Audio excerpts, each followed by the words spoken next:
Two experts in ICF. Yeah. Decades of experience. Uh-huh. One podcast. Yeah. Two hosts with a lot to say. Look, I cannot sit through a struggle. I gotta get up and hustle. I gotta push through the pain, cause really that's how you build muscle. Welcome to the Build with ICF podcast with your hosts, Trevor Brown and Heather Herring Brown. Yep, they're a package deal. With over 20 years of ICF installation experience, Trevor can throw down some expertise on sales, marketing, and training. On the other side of the table sits Heather, aka the girl boss, and she's earned the title as the owner of an award-winning ICF construction company, a drafting and design company specializing in ICF. And the numbers? With a master's in accounting, she does that too. Sleeves up, boots on. This is the Build with ICF podcast. I don't want nothing for free. I'm here to work. Been through the dirt. I've been through the dirt, yeah. Well, I did it again. I lied in the intro. We did not have Heather with us this time. So for whatever reason, whenever I bring one of my buddies on to talk and it's a couple of dudes on here, she just wants she just doesn't show up. She just decides she doesn't want to be part of it. But, you know, her loss. I don't know. But we are actually working on our own so that we do have two hosts today. We have a guest instead of Heather helping us out. She's on a mission, on another mission for a job that we're working on. So all good. We'll get by without her. Just the boys today. So I've got Ken Burgess with me today. Thanks for coming on, Ken. Yeah, thanks for having me. This one I think is going to be kind of a unique episode in the way we're going a little bit different direction than just specifically ICF type stuff, but I think it's important. Kind of worked out. Ken's in town speaking for our local building association. And as our listeners know, I constantly am hammering the importance of being involved with associations and stuff at the local level, state level, and national. And Ken does a lot of work for our association at a state level as well as local level as a lobbyist working for the building association. So I'll let Ken kind of do his intro here, but he's in town. He did a great presentation for us yesterday on the importance of, some of the issues that are coming up in legislative and, politics and different things like that. So anyways, I thought it'd be a good idea to bring that on for not only our, business owners that listen. I mean, we've got a mixed crowd of business owners and DIYers and different people listening to this, manufacturers. But I think it's important for everybody, probably leaning more towards the business owners to understand what codes and things are coming down the pipe that are going to affect, I think in a lot of ways, a positive way towards our product as an insulated concrete form. But anyway, just a little bit different. But hey, Ken, why don't you give us a little bit of who you are, what you do, and all that? Yeah, thanks, Trevor. Yeah, so Ken Burgess, I am a partner in a political consulting firm and for about the last 16, 17 years or so, I've been doing lobbying work for various groups at the state level and at the national level. And so one of the Home Builders Association, I have done work at the state level for about the last 7 or 8 years. And a lot of what we do, or what I try to do from the part of the home builders, is to try to help them understand and to impact, to large degree, some of the regulatory issues that we have to deal with, and so the costs associated with that, and helping the policymakers understand the good with the bad in terms of some of those types of policies and what that's going to mean for our builders and for ultimately for the homeowner themselves. And it's interesting because we talk about the buzzword of affordability and affordable housing and stuff, and like you're legitimately in the trenches trying to do things to affect that. And it's kind of funny. I think on the last episode, as we were exiting, Heather and I mentioned we were going on a rafting trip, and we were off grid for 4 days. It was awesome. Like our phones didn't work, and it was really crazy to get back to a spot where 20 people sat on a beach and nobody knew what was going on in the world. I mean, the grid could have shut down. China could have taken over. We wouldn't have known. We were just all happy having drinks and good place to be. It was great. But it was interesting how one of the conversations that came up, everybody's asked what you do and stuff. And we said, yeah, we're in home construction. And they basically said, well, how do we affect, like, what legitimately is there a way to affect affordable housing? And that first thing I told them is I said, I think through regulatory is our quickest way to affect it. Like, I don't think we can change, the price of gas. I don't think we can change even the price of materials in a lot of ways quickly. it's going to take time to do that. Supply and demand, you have to build more houses to get the prices down, so that takes time. But the one thing you can do, and that you're effectively working on all the time, is changing some laws and regulatory things that not only in a way to bring them down, but definitely to stop them from going up higher. And I think that's one of the things, like you're in that meeting yesterday, it was even in that group of people who should know a lot of this stuff, they were very eye-opening statements that they heard about, oh, this is why you're fighting for us to not do certain, things. And so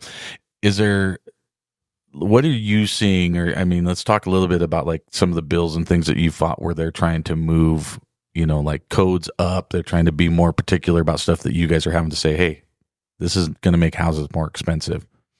Well, so, I mean, I think as most of your listeners probably know, right, you've got the International Code Council, who is constantly dealing with residential building codes, energy conservation codes, electrical codes, plumbing codes, and in basically every 3-year cycle, you've got recommendations that come from those groups.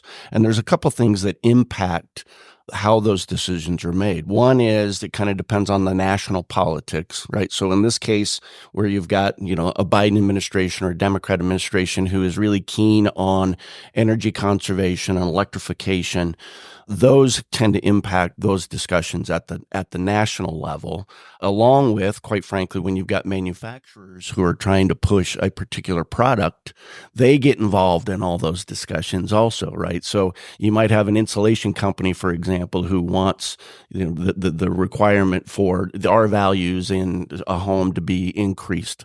And so those things impact everything at those national level discussions. And then theoretically, though, there's regional differences, right? So you don't need to build a home in Idaho to the same hurricane standards as you might in Florida. And so, but each of those things have an associated cost with them.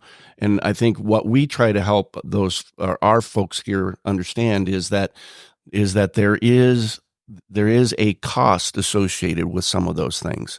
The question is, from a homeowner standpoint, is does the price of that particular issue really pencil out over the course of a 30-year mortgage, for example, right? Right. And so, you have legitimate life safety issues which need to be dealt with. But then there are some of these other things that are kind of nice to have.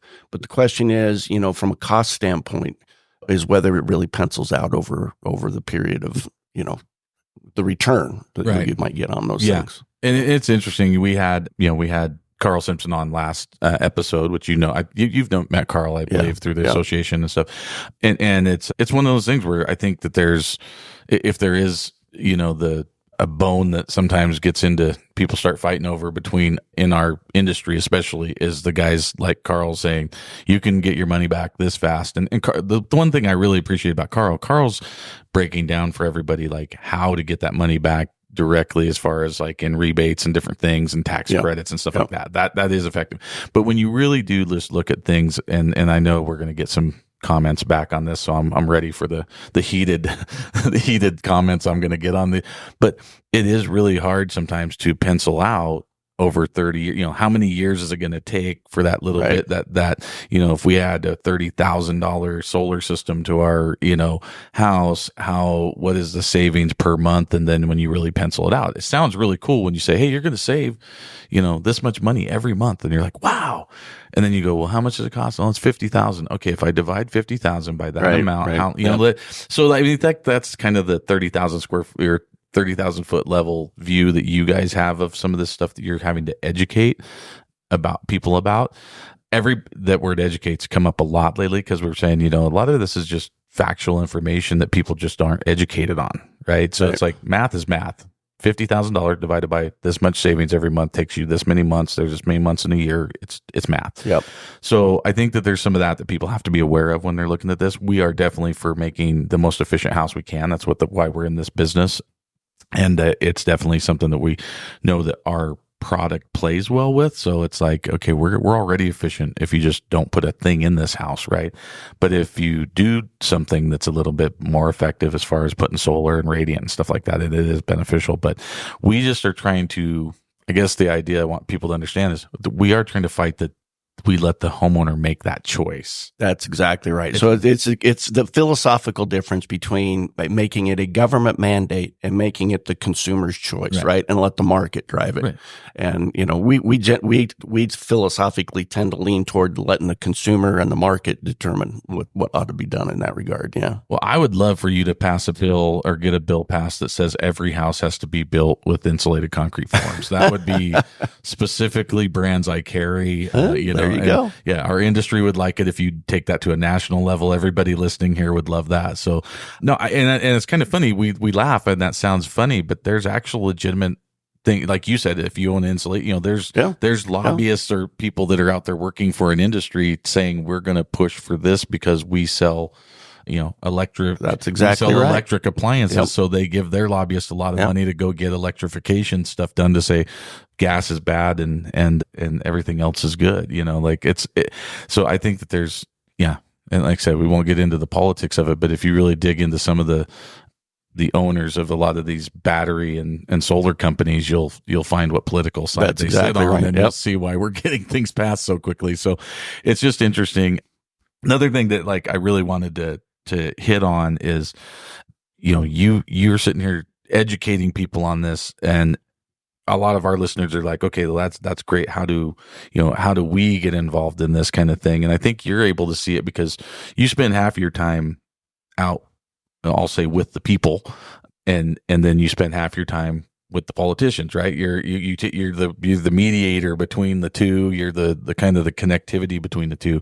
And so when you're, in state house mode and you're state house Ken and you're in there talking to those guys versus coming out on the, like what you did yesterday where you're sitting in front of a room of builders and you're talking to people, that's kind of you're more the clientele we're talking to today. What can people, what should they be doing to kind of, what's the best way to educate themselves, to get involved, and to be part of this conversation, do you think? Well, I would argue, I think it's more, the most important thing is to get to know and develop relationships with your elected officials, those that are making those types of decisions. In all fairness to them, they've got 1,000 different things that they're expected to know and understand, right? So the key is that when those types of issues come before them, or if they're about to come before them, is we want to have a relationship with enough of those guys to where they just pick up the phone and call you, right? To say, hey, I don't understand this. Can you help me understand it? And what's your opinion on it? And that's ultimately the goal, is to help them understand that. Yeah. So that's a great comment. So if you look at saying, if you know anybody that is in, and you may not know the legislators right now, you may not know. And again, I'm going to keep hitting on this whole association thing. If you are a part of your local association, you usually have an in that you may not even know to speak to those legislators about things. But don't take it on the offensive. Don't wait for them to call you. It may never happen. But if you reach out to them and say, both within your association and as an association and as an individual, if you can, reach out and say, hey man, I'm an expert on this, right? I know insulated concrete forms. I know, say you're a solar guy like Carl, reach out to him and say, hey, I just want to let you know I'm here. Here's my number. If you need, you'd be surprised. Like you were saying, you guys have put together a committee or whatever of experts that you got, individually, and I think through Veritas, right? Just that you put together a group of experts so that you were getting information to give to the politicians or whatever, to give to our elected officials. Get on some of these committees and councils and things like that, because they're always looking for them. The meeting we were at yesterday, she's like, hey, give us your name if you want to be a part of this. And because a lot of times they're gaining their information through, they should be, and in a lot of cases they are. Sometimes they're not, but they're talking to real people, right, to get a feel for and what their they constituents, should, right? Yeah, and those are the people they're going to them know. And saying, "Hey, can you answer some questions about this? Like, I don't know about this." Because, like you said, in all fairness, could you imagine being? We all love to hit, bang on politicians about being, not knowing this or that. Dude, they literally, I've been in those meetings with those guys at the DC level, and they walk in, and we're the Home Builder Association. We're in there saying, you need to know all this about home building. Right. As we're leaving, the dairymen are walking in. That's exactly and they right. are Yep. going, you need to know about cows, you know, and like literally like 15 minutes earlier, we're sitting here hammering him about why he doesn't know everything about the building industry in his state. And then 2 minutes later, he's getting his ass chewed for guys saying that you don't know anything about cows. And then all of a sudden, right behind that, they've got, you know, the whatever geologist, you know, lobbyist in there talking about rocks. It's like, you don't know. So in all fairness, these guys are needing that information, and you can at a local level get involved and be an asset to them to learn how to. Well, and that applies not only at the federal congressional level, not only at the state level, but also in your local county and city elected officials. I mean, all those who ultimately kind of make some decisions that affect you guys as much. Yeah, probably more so. And so that's it's just important to have that relationship, and that's where also the association, I think, carries a lot more weight, because, you know, you may have an individual relationship with some of these folks, but others, they will look to the association to say, all right, let's call these guys and find out what X, Y, and Z is going on. So yeah. And like we've seen even in our own, you know, travels doing this side of it, is that, you know, even just getting involved in writing a letter from the local association can sometimes change things. And I guess I would say that you almost look at like when you go federal, state, local, you know, federal's kind of a cruise ship. You know, trying to turn a cruise ship takes a long time. It's a lot more effort. You know, state's a little bit better, but boy, you're at a local level, you're a speedboat, and they can change a lot quicker. So like, you know, especially like yesterday, we were talking about a lot of local planning and zoning stuff where they were trying to, you know, say that they, you know, they're shutting down growth, and they're doing a lot of weird things trying to make it harder for us to build. So being able to do that and affect things at a local level. So I don't care if you're, you know, if it's, I'm going to even go deeper and say even at your HOA or design review committee of your subdivision. I mean, you can make changes starting at a lower level and just kind of work your way up. But it's just very important for people to understand that it is going to affect your business. The affordability thing, if you're listening to this and you're trying to build an affordable house, 25% of the cost of a home is in regulatory requirements. And when we say that, we mean everything from your building permit to impact fees to, you know, electrification things, saying that you have to have X amount of insulation in your wall, to the types of, you know, GFI breakers that are in your house. I mean, all these things that people don't realize. And you're like, so everyone goes, oh, it's so expensive. Well, one of the first things we can affect is, we could give you a 25% discount if we could get rid of a lot of these those regulations. That's right. I mean, that's, you want to talk about what can be affected quickly, and that's above and beyond even the first drop of concrete, the first piece of foam that goes in the wall, the first anything. I mean, that before you even move an excavator onto the property, you're 25% into it. So say you're at a $500,000 house, you've got $150,000 in just regulatory. So it is important for us to do, and I think we lose sight of it sometimes because we're so busy stack and block and building ICF houses out there that we're like, well, you know, I don't have time to get involved. And you have to make time to get involved, because this is going to affect you. This is affecting affordability. It is affecting things that are going to be harder for us to do. And so there's a lot of things where this is going to affect your industry and your income, whether you like it or not, whether you get involved or not. The difference is if you get involved, you're going to have a say in how it affects it. Because if you think that everyone that shows up at these meetings are on your side, you haven't been to one of these meetings. They're not on our side. Especially in today's world. That's very true. In today's world, 90% of the people that show up at one of these meetings is very anti-growth. They don't want a house to be built. They don't want dirt to be turned over. So everybody listening to this show, you're only listening to this show because you want to build a home, or you're building multiple homes, or you're selling building materials to people. All of which is null and void if they shut down building, right? Which is what they're there to do. I mean, or you have the activists who want to increase the regulatory costs, right? Which, and we talked about this yesterday too. I think is and I don't know if this is a correct term to call it, but like a pseudo moratorium, but like a fake moratorium, basically, or a hidden secret moratorium is basically, which is a moratorium for those who don't know, is where they make you stop building. They just say no more building, right? And that's very rare for that to happen. It's very controversial. But what you can do is not use the word moratorium, and you just make it really hard for builders to build to a certain code, and the building will naturally slow down or stop. And then but what happens then is there's less homes, which means they're going to get more expensive because the homes that are there now, the demand is higher, which is going to make the price higher. So, you have to get involved with this and go, okay, I'm going to go fight these guys. I mean, and I trust me, I'm a past planning and zoning commissioner, and I go to planning and zoning meetings currently and sit in the crowd and try to be pro growth.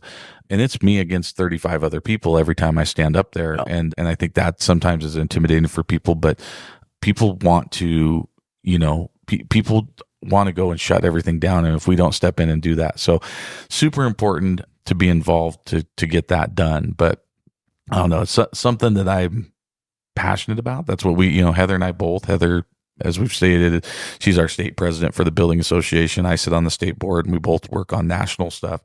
Mostly what we're doing is trying to make sure that we can keep doing what we're doing. Just keep building. Yep. Just keep doing what we're doing. And what's great, and that's what you're out there doing for us on a very high level as far as going in there and mixing it up with people. My favorite Ken Burgess story is you talked about the guy. I'll vaguely tell the story, but where the guy basically walked out of a meeting and put his finger in your chest and said, "You're becoming a real problem." Yeah, that's right. Yeah, you are a problem. But everybody should have a Ken Burgess on their team, because that's what you need to be. You need to be a problem, because they're not used to that. They're used to everybody just rolling over. And it was interesting, like I said, even seeing it in a real world level on a rafting trip and talking with people and just saying, hey, and they were like, no, I really, we had a great conversation, and I could totally, you see where everyone's doing it most people are doing it from a good place in their heart, right? They're like, well, I drive an electric car, and I think everyone should. I think it's better. And this is what this person was telling me. And I was like, you know what? I get it. That's fair. And he's not doing it from a malicious place, right? But they also don't build houses for a living or develop property. And so when you realize that the developer has to bring in bigger wire, and there's more stress on the power grid way down the line, miles and miles away from where where your electric car is, there is more of a demand. And if we start requiring people to put more demand on the power grid, we are not going to be able to withstand it. And 2 weeks ago, right in Boise, Idaho, my parents lived there. They were out of power for 6 hours because there was a power outage due to, they had to shut everything down because there was a storm coming through, and the power grid was not strong enough to withstand and we always hear about California rolling power outages. Texas had them, like all these different, Arizona does it, and they lose air conditioning, they lose this stuff. So anyways, point being that people don't realize that's the bigger picture of it. And the nice thing is you're in there in the room telling them that. And so I think everybody kind of has to, make sure that you as an individual are educating people, that you are working with associations that do that. And then if you're part of an association and you don't have a Ken Burgess or a lobbyist that's out there, a consulting firm that's out there really helping you make changes at the state level, because I can't walk in that room and testify necessarily or get something changed that you can. So, there's levels of how to do it. And I just wanted to kind of bring that to people's attention. That was part of having you on here. Was like, hey, this happens everywhere. There's a Ken Burgess in Tuscaloosa. There's a Ken Burgess in New York. And so go find the guys who are fighting for you and work with them and try to get them to, help us in our industry. Okay. So we're going to do like a condensed or a modified version, because we do always ask 3 questions to our kind of off the top of your head questions to our guests. Some are different because they're more of a, specific, a lot of them are more specific product things. So, but I still think this is going to be kind of viable here. But one of them is, we always talk about like a memorable experience you've had in your line of work, and things. A lot of times we're like, oh, okay, what ICF memory, something memorable. But in your line, let's just change it to doing the lobbyist thing. What's a memorable experience over your years of doing it that you think of when I say memorable experiences, Ken Burgess? What? I think a lot of what we do is so much of an incrementalism type of effort, right? But it's it's ultimately kind of finally getting to that point where you've gotten a piece of legislation passed or whatever the case might be. And, in my case, it's one of these things where I helped rewrite a piece of legislation unrelated to building, but it was dealing with charter schools, for example, a number of years ago. And we put into place this kind of automatic escalator payment kind of a thing that at the time, my client, the charter schools, were irritated as hell that I agreed to the initial thing, right? And I said, look, you just got to be patient because we've built in this deal that the first year that the law was passed, they got like, say, $1 million for whatever. But after a 5 or 6 year period, that $1 million had grown up to a $14 million line item that went to help build the actual physical charter schools. And so, but it's kind of one of those things that nobody really understood at the time. There was only 2 or 3 of us who really knew what it meant, but and ultimately that worked out, and it's now helps them tremendously, but they didn't recognize it at the time. Yeah, that's pretty cool. I mean, it's basically a version of almost inventing a product, right? You kind of invented a product by coming up with a concept that penciled out and worked out, and that's pretty good. It kind of those are the kind of things that make you feel like, that's why I do it. Is it actually worked out and was good for that? So that's pretty cool, especially like with the where you see something that other people don't and you stuck to it, because I think a lot of people back down to the masses when they're like, well, that's not going to work. And I go, okay, never mind. Well, and you stuck with it. And I'll go back to the statistic you quoted of 25%, nearly 25% of the cost of a new home is due to the cost of meeting government regulations. I repeat that in front of every single elected official I ever get in front of. Mm-hmm.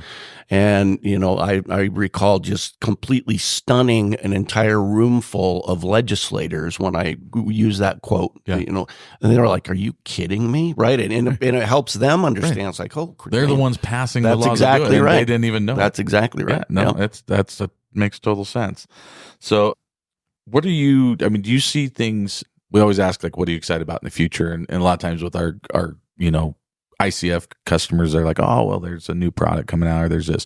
What do you see when we ask, like, what are you excited about in the future of kind of what's coming up? Is there some legislation? Is there, like, I know, like, you're getting ready to draft some bills for next year. You're starting to look at that and stuff. Is there some stuff you're excited about that you think pertaining to some of these building codes and stuff that you think is good, that we should be kind of? Well, I am hearing that the newer version of some of the residential and energy conservation codes that are being recommended by the International Code Council are, the National Association is telling me that they think that those are better than the ones that we're currently operating on, because it's going to build in more flexibility into how you comply with some of those codes. So I'm interested to see how that comes out as it comes down the pike, because I think it'll provide a lot more. They're not going to be as rigid, I think, in terms of trying to meet those requirements. So that's, I think, going to be interesting to see. Right now in our world anyway, as it stands today, the biggest issue is the affordability challenge, right? And so, and at least in our neck of the woods, I think that's an inventory problem that we're trying to get caught up with to try to level off some of those prices. And so, it'll be interesting to see how the market plays out, I think, over the next 6 months to help us figure out how to deal with that. But again, going back to those elected officials and those regulations and the cost of those regulations, on the one hand, you've got folks who are trying to press this, press that, all have costs associated with them. All those costs ultimately get passed on to the homeowner. And so you've got city councils and county commissioners who are trying to implement all these additional costs. And then at the same time, they have another item on their agenda later to talk about what to do about the affordability crisis in their community, right? It's comical. And so, and it's like they don't draw the connection between the two. But we'll see how that plays out. But Well, do you feel like they're listening? Like you mentioned, like you said that the 25% statistic. And by the way, like if you're listening to this and you're like in, Oregon, California, Washington, Colorado, New York, some of these other states, it's higher. You're above the average. You're probably 30%. That is an average. So there are some states that are really pushing some crazy stuff as far as the regulatory. But you said you were in front of the room and you start seeing the kind of light bulb come on with these guys. Is that something that you think? Do you feel like we're changing that tide a little bit? Do you feel like they're kind of understanding? I think moving forward is. I think with everything, we've got a handful of people who really understand our industry, of elected officials, right? Yeah. The others, you've just got to keep repeating all that kind of stuff. And of course, every election cycle, you've got new people coming in, right? And so it's a never ending. It's a never-ending process, and so you just got to be patient enough, I think, and to just keep working on it. Yep, and I think that's something that each one of us can change. I mean, you don't have to be Ken Burgess to do it. You can keep repeating it to your neighbors, to your friends, to your let them know that. I mean, this is all information that the voters ultimately get to make these decisions. This is stuff that gets passed down, and we vote on things and we do things. So educating people and getting the word out. So don't just listen to this podcast and then go, well, that's interesting, and then think it to yourself the rest of your life. You need to go, hey, I was listening to podcasts and they said this and I didn't realize it 25%. Did you know that? Spread the word. I mean, you're one of the soldiers in this fight. So, get out there and spread the word. We can't rely just on our guys at the national level to fix it. So as far as your consulting, do you do consulting all over the country, or is it mostly just local? We're Idaho specific, really. Okay. What we do, for example, one of my clients is the California wine industry. So my job is to protect the California wine industry in the state of Idaho. But so and mostly what they're worried about is maintaining direct to consumer shipping from those that go visit Napa Valley. Yeah. So, well, I was going to give you a plug there. So I guess if you're listening and you're in Idaho, or you're a company that needs consulting, lobbying and stuff in Idaho, then definitely look you up. We'll put a link to your guys' site and all that on the show notes and stuff. But I think we just wrapping up here. I think that it's just, again, beating us into everybody, but getting involved. Just get involved. Absolutely. Go to the meetings, go to the local meetings. If you get a chance, like we really push people to even go to their state and national meetings, because you just get a broader view of what's going on. And usually at these meetings, you're invited to all of our, you're going to hear you speak at all of our state meetings. You're going to hear you speak at some of our local meetings. So getting out and getting to hear what's going on and doing the research, is really important. So getting involved in the associations is a really easy way to grab all that information in one spot. But just do the research. I mean, that's what I want to get across with this, is find out what's going on in your local area, your state, county, and be involved in it and be aware of it. And even like I said, just if you're in an area where you're super happy with everything that's going on, you still need to keep educated on it, because things change quickly. Like you said, we had a huge switch out in the state this year in our politicians. Like it was, what'd you say, 50 something new people in one fell swoop, just boom. That was, And so, things change. So you could be totally happy with things this year, but next year it may be totally different. So, well, and it's easy for all of us to just get caught up on what we're doing today, right? At the job site. But I think a lot of people don't fully appreciate what's going on in a bigger picture perspective that impacts what you're doing and how you do it. Huge. Yep. So, well, awesome. Well, thank you for popping on here. I know I kind of sprung it on you. It's like, hey, you're going to be in town. You need to do this recording. This would be great. To me, I think it's it may not be directly, ICF related on this episode as much as we usually do, but I think it's just as or more important for us. There's a lot of good things for them moving the regulation up a little bit for ICF. And what I do tell people, obviously we're trying to fight against this because we want to keep things affordable, and we want to put it in the choice in the hands of the homeowner, the property owner. But the one thing that I like to, I utilize a lot of this information that I get from you when I'm talking to somebody and selling ICF. And I say, hey, one thing is we don't know where the regulations are going to go for the next 5-10 years. The one thing I do know for a fact is that ICF is going to put us 20 years ahead of those regulations. So ICF will far exceed most of these codes and things that they need. So utilizing ICF is going to put us way ahead of this. And I guarantee there's going to be some people leaving comments saying, well, a lot of this doesn't affect me because all I do is ICF and we're above code anyways.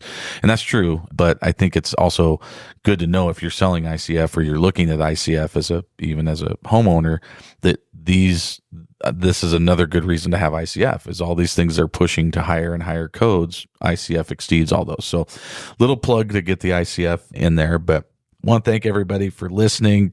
As usual, sorry Heather wasn't here and you just got stuck with us guys, but I'll do what she usually does and give us the plug. But check us out on our socials at Build with ICF on all socials, and then shoot us over anything you've got to info@buildwithicf.com is our email. Shout out to a couple of our listeners that have been sending me different stuff. I love it. Keep sending it. I'm getting YouTube videos about ICF stuff. Like if you see something interesting out there that you think we should talk about or that we should have, I'm loving all the stuff people are sending me about that. So shoot me a DM, shoot me an email. If you have a link to something, a YouTube video, anything like that, shoot it over to me, because we definitely are just trying to get the word out there to everybody. So that's really good. I'll put a little plug out there too for myself. August 6th, they just launched the ICF. I'm trying to remember what they called it, but Building Council on the National Association of Home Builders. So nhb.org. If you go there, go under education. I just filmed a educational ICF video that's now on the nhb.org, which is a big step for us to get involved in that more. They've been heavily stick frame favored in that.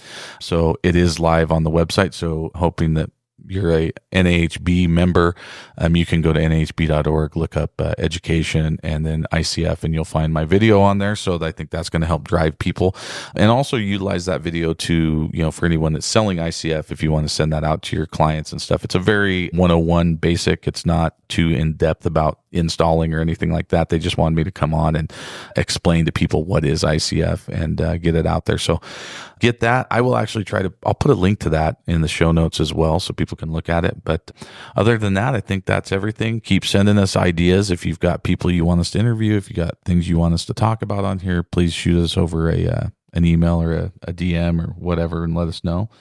But yeah, thanks, Ken. I appreciate you coming on. Thanks for having me. It's super great information, and it's always great to have people way smarter than me on the show. Then they can talk about smart stuff. So I don't know about that. All right, everybody. I appreciate it, and we will talk to you next time.